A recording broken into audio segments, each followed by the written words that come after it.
அழைக்கப்படும். இந்த கொல்லிமலை வந்து இதுக்கு வேறு பேர் ஒன்று இருக்கிறது. இந்த மலைக்கு வந்து உண்மையான பெயர் வந்து அஷ்டத்துக்கு சதுரகிரி என்று அழைப்பார்கள். இந்த அஷ்டத்துக்கு சதுரகிரி எப்படி இதற்கு அஷ்டத்துக்கு சதுரகிரி என்று எதற்கு இந்த அஷ்டத்துக்கு சதுரகிரி என்று பெயர் வந்தது அப்படி என்றால், 8 திக்கும் காளியை நிறுத்துவார்கள். 8 திக்கும் காளியை நிறுத்தினதுனால இது அஷ்டத்துக்கு சதுரகிரி. இந்த மலையை சுற்றியும் 8 திக்கும் காளியை நிறுத்தியிருக்கார்கள். யார் இந்த காளியை நிறுத்தி தவம் செய்தார்கள் அப்படின்றால், தவசீலர்கள், யோகிகள், சித்தர்கள், ஞானிகள், யோகிகள் இவங்க வந்து இங்கே இந்த கொல்லிமலையை தேடி வர்றார்கள். இந்த கொல்லிமலையை தேடி எதற்காக வர்றாங்க அப்படின்னாக்கா, நவக்குளிகை செய்வதற்காக இந்த கொல்லிமலையை நாடி வர்றார்கள். அப்போ இந்த கொல்லிமலையில் வந்து நவக்குளிகை செய்வதற்கு சில பாசனங்கள், சில மூலிகைகள் எல்லாம் தேடுவதற்காக சித்தர்கள், ஞானிகள், யோகிகள் இங்கே வர்றார்கள். வரும்போது இங்கே எண்ணற்ற மூலிகைகள் இருக்கிறது. எண்ணற்ற மூலிகைகள் என்றால், சேந்தாடும் பாவை என்று மூலிகையை வைத்து பாசனங்களை அரைத்து கட்டலாம். அதுபோல இந்த சேந்தாடும் பாவைகள் இங்கே இருக்கிறது. அதுபோல் ஜோதி விருட்சம், சுணங்கி விருட்சம், ரோம விருட்சம், நிழல் சாயா மரம், அழுகண்ணி, தொழுகண்ணி என்று சொல்லப்படும் எண்ணற்ற மூலிகைகள் நிறைந்த மூலிகைகள், தெய்வீக மூலிகைகள் இந்த கொல்லிமலையில் இருக்கின்றன. அதற்காக சித்தர்கள் வந்தார்கள். எதற்காக வந்தார்கள்? நவக்குளிகை செய்வதற்காக வந்தார்கள். அப்போ இந்த நவக்குளிகை செய்வதற்காக ஒரு இடத்தை தேர்ந்து, ஒரு ஓடையை தேர்ந்து, அருவியை தேர்ந்து, அந்த மூலிகை இருக்கும் இடத்தை தேடி உட்கார்ந்து தவம் இருக்கார்கள். சில தெய்வீக மூலிகையை காட்டி கொடுக்க சொல்லி அம்பாளையிடம் தவம் இருக்கார்கள். அப்போ அந்த தவம் இருக்கும்போது, தவம் இருந்து அவங்களால பூர்த்தி பண்ண முடியவில்லை. ஏன் பூர்த்தி பண்ண முடியவில்லை? அசுரர்கள் சக்தி அதிகமாக இருந்ததனால் தவத்தை பூர்த்தி பண்ண முடியலை. அப்போ இந்த அசுரர்கள் தொல்லை தாங்க முடியாமல் தவசீலர்கள் அழுது புலம்பி இறைவனிடம் கேட்கும்போது, தாயாக பாலசுந்தரி வர்றாள்.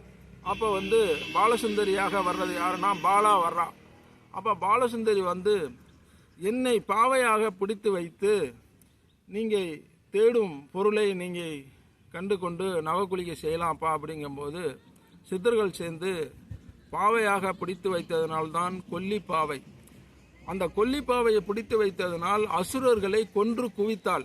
அதனால்தான் கொல்லிப்பாவை என்று அழைக்கப்படும் கொல்லித்தாய். இந்த 8 திக்கும் சதுரகிரியில் 8 பக்கம் காலியாக நிற்க வச்சதனால்தான் இது அஷ்டத்துக்கு சதுரகிரி என்று சொல்லப்படும். 8 திக்கு நிறுத்தினால்தான் 8 கை அம்மன் என்றும் சொல்லப்படும். 8 கை அம்மன் என்று எதற்காக இது பேர் வந்ததனால், 8 திக்கும் நிறுத்தினதனால் 8 கை அம்மன் என்று சொல்லப்படும். அஷ்டத்துக்கு சதுரகிரி இதற்கு பேர், கொல்லிமலைக்கு பேர். இதை நிறுத்தி வைத்து தான் தவசீலர்கள் தவத்தை பூர்த்தி பண்ணி அந்த மூலிகையெல்லாம் எடுத்து நவக்குளிகை செய்து வைத்த இடம்தான் கொல்லிமலை. அதற்கு நாள் தான் கொல்லிமலை. இந்த கொல்லிமலைக்கு வர வேண்டும் என்றால், இது ஏற்கனவே சேலம் மாவட்டமாக இருந்தது. இப்போ இது நாமக்கல் மாவட்டமாக ஆக்கப்பட்டது. நாமக்கல்லிருந்து வந்தால் களப்பநாயக்கம்பட்டி, சேந்தமங்கலம் வழியாக வந்து மேலே ஏறலாம். அப்படியே வந்தோம்னாலும் சேலத்திலிருந்து ராசிபுரம் வந்து மேலே ஏறலாம். இல்லை அப்படி என்றால் தம்மம்பட்டியிலிருந்து முள்ளுக்குறிச்சி வழியாகவும் மேலே ஏறலாம். அந்த ரோடு ஏறுவதற்கு ரொம்ப சௌரியமாக இருக்கும்.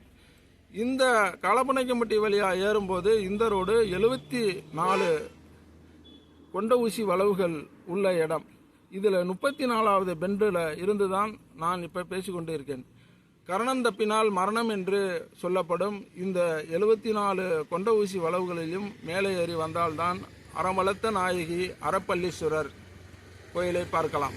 அப்போ அறம்பலத்த நாயகி அறப்பள்ளீஸ்வரர் எதற்காக அவங்க வைத்தார்கள்னால், சித்தர்கள், ஞானிகள், யோகிகளுக்கெல்லாம், தவசீலர்களுக்கெல்லாம் இது ஒரு பள்ளிக்கூடம்.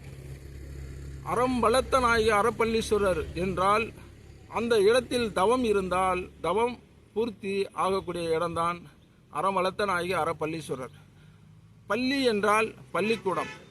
குருவாய் இருந்து வரக்கூடிய ஞானி யோகி சித்தர்கள் யாகிகளுக்கெல்லாம் ஒரு ஞானக்கல்வியை கொடுத்து பிறவாவரமும் அழியா உடலும் பெற்று சித்தர்கள் ஞானிகள் யோகிகளுக்காக அறமளத்த நாயகி அறப்பள்ளீஸ்வரராக இருந்து காட்சி கொடுக்கிறார்.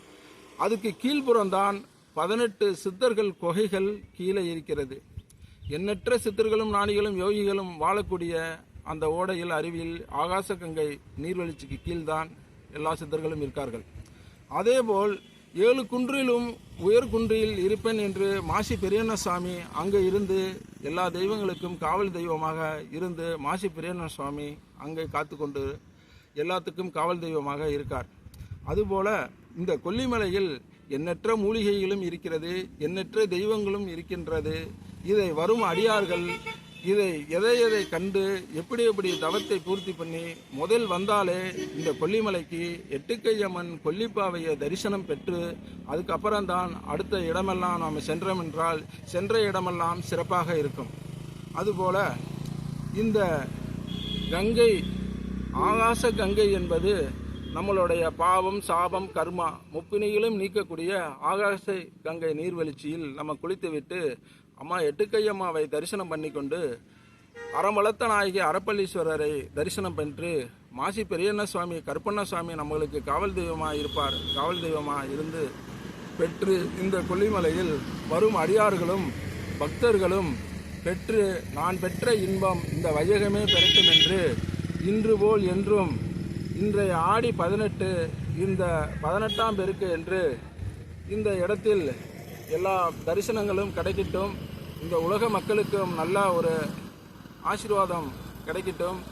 எந்த குழந்தைகளுக்கும் அடியார்களுக்கும் நோய் நொடியெல்லாம் நீங்கி எவ்வளோ பெரிய கஷ்டங்களும் துன்பங்களும் துயரங்களும் வேதனைகளும் ஏவல் பில்லி சூனியம் காத்து கருப்பு மாட மந்திரவேலை தியசித்தி கந்திஷ்டி ஓமலு போட்டி பொறாமை செய்வனர்கள் அத்தனையும் இருந்தாலும் அந்த எட்டுக்கையம்மா கொல்லிப்பாவையால் அவங்களுடைய தரிசனத்தால் அடியார்களுக்கெல்லாம் எல்லா நோய் நொடியெல்லாம் நீக்கி என் கஷ்டங்கள்லாம் நீக்கி கவலைகள்லாம் நீக்கி துன்பங்கள்லாம் நீக்கி துயரங்கள்லாம் நீக்கி 16 செல்வங்களும் பெற்று பெருவாழ்வு வாழ்க நோய் நொடியெல்லாம் நீங்கி இந்த அம்பா அனுகிரகத்தால் அந்த ஈசன் அனுகிரகத்தால் நான் பெற்ற இன்பம் இந்த வையகமே பெறட்டும். சிவசிவா சிவசிவா சிவசிவா சிவாய நம நம சிவாய சிவாய நம நம சிவாய.